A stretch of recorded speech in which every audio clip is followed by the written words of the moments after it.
Welcome to episode 7 of the Court Electric Player's Guide, your way around the downtown. MyStim.com is your central location for all kind of e-stimulation devices and the toys that go with them. At eStim.com, we have eStim devices, eStim toys, products sometimes without eStim if you just need to calm down a second. But at MyStim, we'll make you tingle. Since 2005, MyStim.com produces high-class devices for erotic electrostimulation with all the kinds of toys to go along with them. At MyStim.com, for Court Electric owners and fans, if you switch the language in the word Court Electric Fantasy Basketball Association, you can get 3% off your MyStim order. So MyStim, electro-stimulation devices, MyStim, the way I like it. All right, what we're going to look at here is the trading system. This is going to be a fairly short episode here. We're just going to explain the trade environment. So there are 3 types of trades, one that is fairly rare except for the off-season, and then 2 that are more likely to happen during the season. This is all based on the salary cap FAQ via Larry Kuhn. I have to be perfectly honest. I even screw up these trades. I screwed up the recent trade that we had between Rockafire and the Vlade Dade. So it's my fault a little bit because the true NBA rules about player exceptions can be a little bit confusing. Key thing is here, teams under the salary cap can make trades as they please as long as they don't go above the cap following any trade more than $100,000. We allow that little bit of fudging. So this is a big key.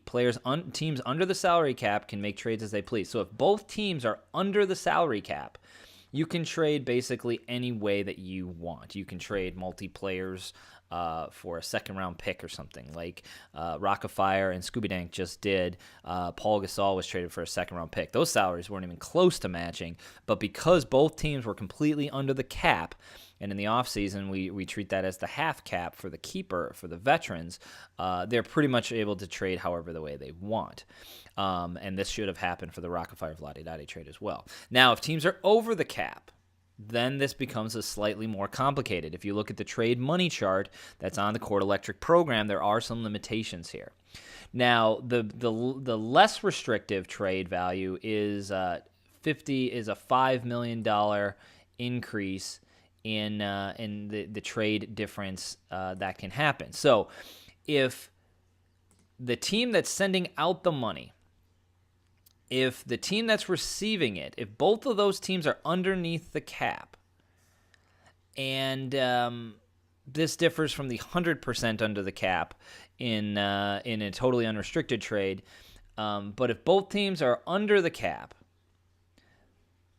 the team, you can send out $5 million more than you're getting. So if I was trading a $2 million player, pretty easy math, I could receive up to $7 million in salary. And this is generally what's going to happen during the season. So, and that's if both teams are under the cap, you can bounce it up by 5.